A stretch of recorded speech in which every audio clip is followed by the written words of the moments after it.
মার্কিন প্রেসিডেন্ট নির্বাচনে ডোনাল্ড ট্রাম্পের জয়ের পর থেকেই রাশিয়া ইউক্রেন যুদ্ধ নিয়ে আবারও আলোচনা শুরু হয়েছে।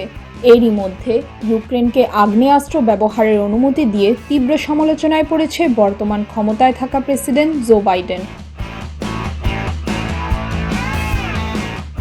যুদ্ধ যেহেতু বাইডেনের সময়ে শুরু হয়েছে, তাই বিশ্বের অনেকেই আশা করছেন ট্রাম্প ক্ষমতায় বসার পর তা থামাতে জোরালো পদক্ষেপ নেবেন। ট্রাম্প অবশ্য এরই মধ্যে দাবিও করেছেন মাত্র 24 ঘন্টার মধ্যে এই যুদ্ধ বন্ধ করতে সক্ষম হবেন তিনি। অন্যদিকে রুশ প্রেসিডেন্ট ভ্লাদিমির পুতিনও ট্রাম্পের সঙ্গে আলোচনা করতে আগ্রহী, তবে কিছু নির্দিষ্ট শর্তে তিনি টেবিলে বসতে চান। কি এমন শর্ত যা মানলে যুদ্ধ থামাতে আলোচনায় বসতে প্রস্তুত পুতিন?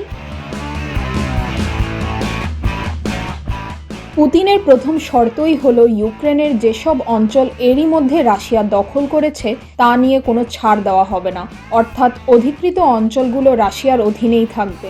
পুতিনের দ্বিতীয় শর্ত হলো ইউক্রেনকে ন্যাটোতে নেওয়ার পরিকল্পনা থেকে সরে আসতে হবে, অর্থাৎ ইউক্রেনে ন্যাটো কোনো ঘাঁটি বানাতে পারবে না।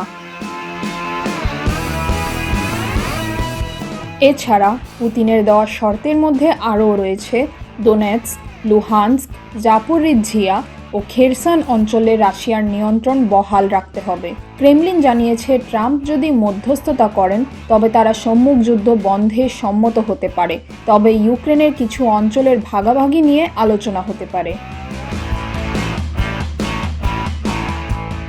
এদিকে 2022 সালের ফেব্রুয়ারি থেকে চলমান যুদ্ধের পর ইউক্রেনের প্রায় 18% অঞ্চল এখন রাশিয়ার দখলে।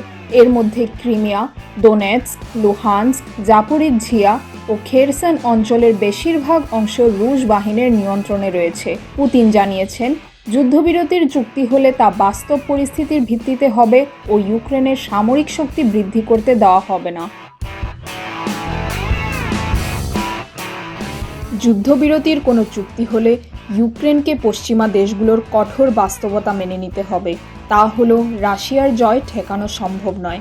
যদিও পশ্চিমারা ইউক্রেনকে পূর্ণ সমর্থন দিয়ে আসছে, রাশিয়া ইউক্রেন যুদ্ধে ট্রাম্প কি তাহলে সত্যিই পুতিনের শর্ত মেনে নেবে? শর্ত মানলে আধিপত্য বজায় থাকবে রাশিয়ার, না মানলে চলতে থাকবে যুদ্ধ। 20 জানুয়ারি ক্ষমতায় বসে ট্রাম্প কোনটিকে বেছে নেয় তাই দেখার অপেক্ষা। তাহমিনা রহমান হাফসা, ঢাকা ওয়েস্ট।